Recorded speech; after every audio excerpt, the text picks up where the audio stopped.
Hello, I am Dr. Sarah Caldwell. My pronouns are she, her, hers, and I'm here from Campus Health and Wellbeing to give you a general mental health overview. So mental health. Oh, it encompasses a lot, and the definition from the dictionary is not very satisfying. It states that mental health is a person's condition with regard to their physical and emotional well-being. Helpful, right? I like to think of mental health as a domain of our health. It is something that we all have. Our mental health is impacted by our environments, our biology, our experiences, and what we ingest and or are exposed to. Our mental health can be supported by a number of things, including self-care, supportive communities, medication utilization, and access to resources. In a moment, we're going to talk about what kind of things can negatively impact our mental health and perhaps lead to a mental health concern. But first, let's look closer at the different types and different aspects of mental health. Mental health is holistic, meaning that it is all of you. The belief that mental health is all in your head is incorrect and damaging because it suggests that it is something that can be controlled. That if you are experiencing a concern, it is something that you made up and something isolated to either your thoughts or feelings. This is not the case. As I mentioned before, many factors play a role in your mental health. And while we may not know the exact reason why you might be experiencing a mental health concern, I can say with full confidence that you make sense and that what you are experiencing makes sense. Something is causing your distress, and it is not a moral or intellectual deficit. Mental health has many components, and so for simplicity's sake, I have broken them down into 4 concepts: cognition, emotion, physical, and behavioral responses. So cognition is related to your state of mind. It is often what we are referencing when we say, oh, I can't get out of my head today. Cognition allows us to problem solve and adapt. Health is related to you being in a fair and reasonable, confident state of mind at times when your environment does not give you cause for concern, and even sometimes when it does. We often notice that our mental health is taking a hit when we engage in a lot of negative self-talk. So this negative self-talk is often automatic and is usually disparaging about ourselves, our world, or our future. Emotion is how you feel in response to yourself, your environment, and your social interactions, your memories, and so on. This is often referred to as our heart. Emotions can help us navigate our world and our social relationships more effectively. Health is related to feeling emotional responses that feel congruent to what is happening in the moment and that feel manageable. Our thoughts and emotions both influence and impact each other. Similarly, our physical health impacts our emotional and cognitive selves. It also, vice versa, our physicality will impact every part of us, right? Including our mental health. So, as I said, mental health is not all in our heads. It is a full body experience. And how we treat our body, what we ingest and are exposed to, have a large impact on our mental health. We also feel sensations in our body related to our mental health. For example, when we talk about feeling sad, we usually talk about feeling heavy, right? Feeling tired, right? Wanting to go to sleep. That is your emotion having an impact on your physical self. Lastly, our behaviors often are responses to what is going on with our mental health, and the behaviors we engage in can impact our thoughts, emotions, and our physical self. So, for example, during stressful times, you might eat more comfort food. If you've been feeling sad lately, maybe you've noticed you're isolating more from other people. Or maybe if you're feeling really capable, you're actually going to tackle that, new health routine that you've been trying to do for so long. These behaviors stem from different mental states, and I'm hoping that it is also pretty evident how they can result in different mental states, right? If you keep doing that behavior long enough, it's going to create and shift you into another new mental state or keep you in maybe a negative mental state or a positive mental state. So while we are all unique and are affected by different things, here are a few things that are very commonly reported to be stressors for students. Number one, being away from home. This could be related to homesickness, but often is related to losing structure of support and having to make new friends. It also can be challenging when something difficult is happening back home and you're not there to be there for it, right? So maybe somebody gets sick, or you had this great graduation and you couldn't be there to celebrate. It can be really hard to feel like your heart's in two places. Students often feel a lot of pressure to get good grades or to put all of themselves into their schoolwork, right? This can come from pressure from parents or supporters, fears about getting into grad school, or how your major will affect your future career. Or sometimes it can just come from you, right? These like perfectionistic tendencies that maybe nobody's putting on you but you. Living with a roommate, it can either be a great source of comfort and joy or one of the greatest stressors of someone's college career. Even with great roommates, students share that it is often very difficult not having personal space and feeling like you don't have a place to be anything but happy. So creating and maintaining relationships can be difficult for many people. And this can be related to like academic pressure where you feel guilty about spending time with your friends. Um, or it also might be the fact that a lot of people, haven't found their group yet, or they haven't had the chance to make really strong social connections here at campus. And usually when I meet those folks who are just like, why haven't I found my people yet? Usually that's turned into some feelings of loneliness as well as feeling like discouraged around who they are. So like having a hit of their self-confidence or self-esteem. Financial stress is a big reported stressor, as many college students are living paycheck to paycheck or are feeling enormous guilt over how much their college tuition, right, is, or just all the college expenses are. Students often come into our offices feeling overwhelmed by having too much to do and not enough time to do it. Often student schedules are packed, and taking time to focus on their well-being just feels like a luxury they cannot afford. Being at Cal Poly often allows people to start exploring or solidifying different aspects of their identity and or their personalities, which is so important, but sometimes this exploration can lead to significant stress for a while as they adjust to honoring themselves no matter what other people think. And then I so deeply wish that college stress would be the only thing that our students would experience. But the reality is, while, at Cal Poly, many students are going to experience significant hardships, really hurtful things, trauma, and or significant losses. And when students experience these things, they often feel like their peers just can't understand them or what they're going through, and so then they feel more alone. And in fact, there seems to be this like loop where, okay, I feel like people don't get me, so I'm going to try to not share, and then maybe a friend does know what's going on with me, but they, feel uncomfortable talking about the trauma or what happened. And so then I feel like, see, people don't really want to talk to me about it, but really this friend's trying to be caring. And it just tends to leave people feeling alone. Um, and then lastly, disillusionment is a common experience on campus.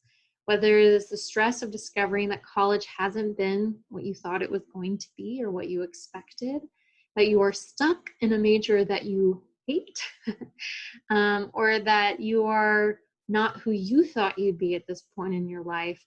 Delusionment can cause um, it can cause a very painful transition into lack of motivation or, just feeling stuck or feel like you're shutting down. And so these are the ones, in a typical school year that we tend to see a lot at the counseling center. But let's talk about what's been going on right now.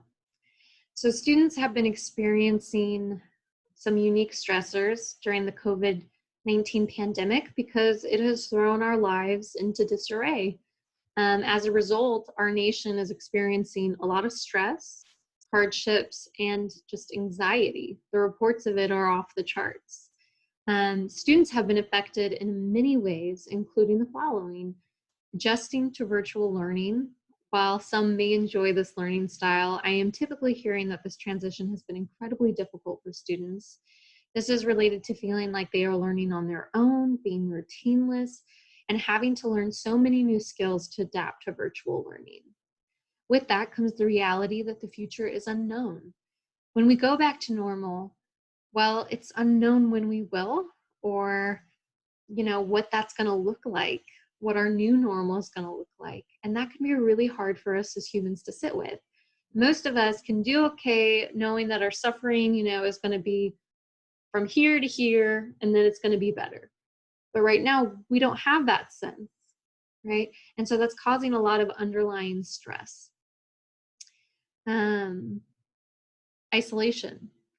It is difficult for everyone, but excruciating for extroverts who depend on others to help them feel recharged and help them feel like themselves. And so being isolated and feeling trapped is just overwhelming a lot of people right now. Being at home. So while being away from home support can be difficult for some, right now it might be difficult to actually be at home and be with your parents who might be treating you like you're still a kid when you're like, hi, I'm an adult. I'm an adult and I'm a student and I'm trying to figure this out. Or maybe you're being at home and you are by yourself in your apartment right now. Or maybe you're at home and you're with roommates and you're stuck with those roommates that you did not enjoy. Or even if you enjoy your roommates, maybe they're getting on your last nerve because after all, you haven't seen other people for about a month now. So being home, right? Financial stress. Job loss is a common occurrence right now, and fears related to being able to take care of ourselves financially is a big stressor for people. And then lastly, loss.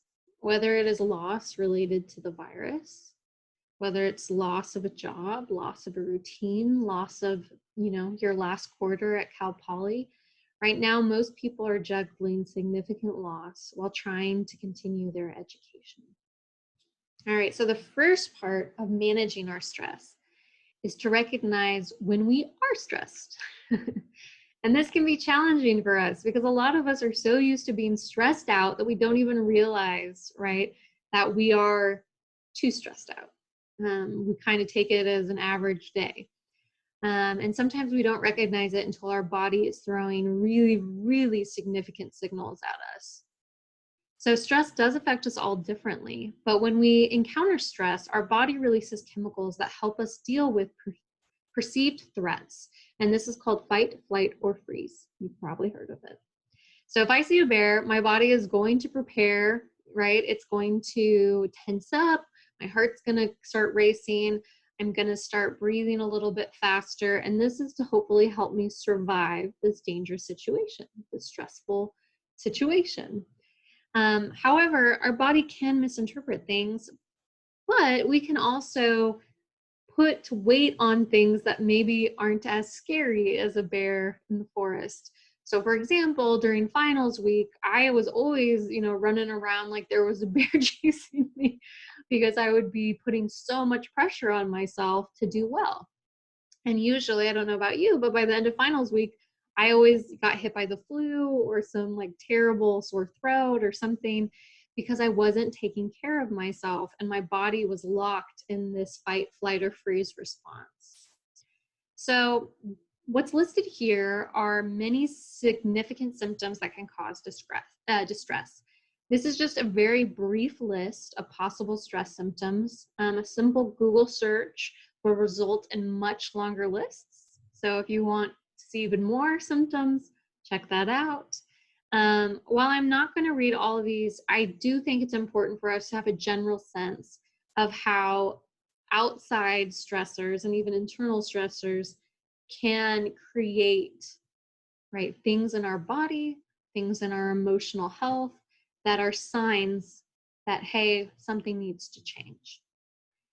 So the big question is, when you do notice these symptoms, what will you do, right? Will you respond with self-compassion or will you judge yourself and push yourself even harder?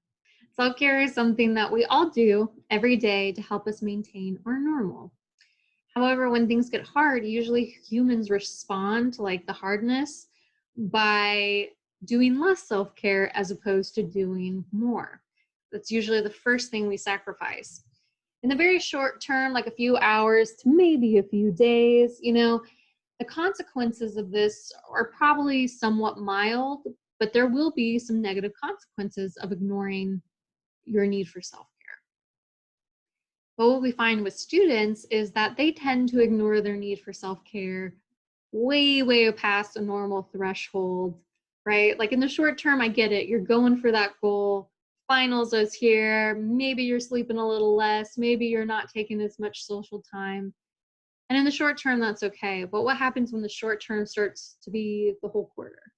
And then the quarter starts to be 2 quarters. And now we're at 3 quarters, right? Think that's going to go well? Probably not. But also know this is not a shaming conversation, because I understand how much pressure you're under. This is not just something that's made up for you. You feel this, right? So when things get hard, it's really important just to be kind to yourself and to try to change your thinking, as opposed to, well, I'll just stop sleeping to make up for, the fact that I got a D on the last test. Instead, it's a time to be overly generous to yourself. Like, wow, I didn't do well on that test. What's been going on with me? How am I doing? What extra care do I need to accomplish my goal? So let's look at what humans actually need. With self-care, it is typically divided into like 5 different categories that you see here. So physical self-care is taking care of your physical health, and this includes body maintenance. It is often the thing we focus on most while trying to push our physical, push through them. Our physical needs is the thing we tend to do most when we're stressed, right? We tend to want to be superhuman during times of stress. So self-care in this area includes sleeping, exercise, getting a new hairstyle. Emotional self-care is engaging with, recognizing, and nurturing your emotional self.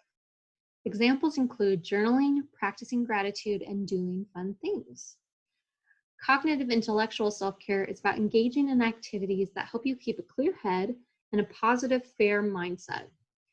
Examples include evaluating your thoughts, having a personal mantra, learning something new, and practicing mindfulness. Relational self-care is about creating and maintaining healthy relationships with others. This can include spending time with friends, owning your own needs in your relationships, and supporting friends.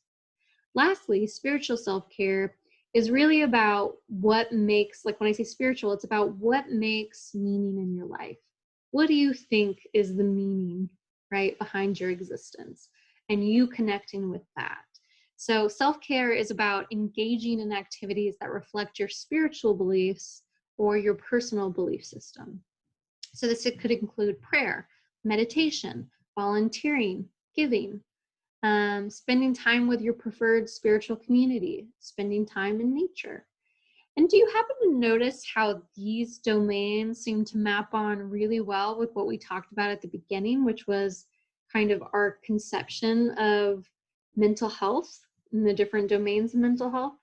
Kind of interesting, right? Think that's by coincidence? No. All right, so you have made it through part 1. Yay! So let's review really quickly, and then you'll be moving on. So we reviewed mental health, and hopefully it feels a little bit more understandable and a more approachable subject. After all, it is a major part of our human experience. While we may not know what is impacting our mental health at any time, I want you to know that you make sense, right? Our mental health is comprised of our biology, our experience, our environments, what we're exposed to. So I can assure you, you make sense, right? This did not come out of nowhere. You matter, and what you go through matters. We have reviewed common stressors that college students experience in a typical Cal Poly experience, as well as currently what some folks might be experiencing with COVID-19.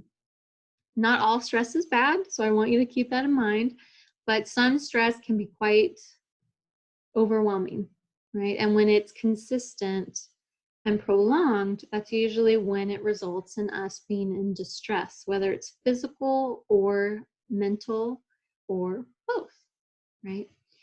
If you notice that you haven't been feeling great lately, I want you to know that you are not alone. So check in with yourself if you've been in your head a lot, if you feel like you're not feeling enough or you're feeling way too much.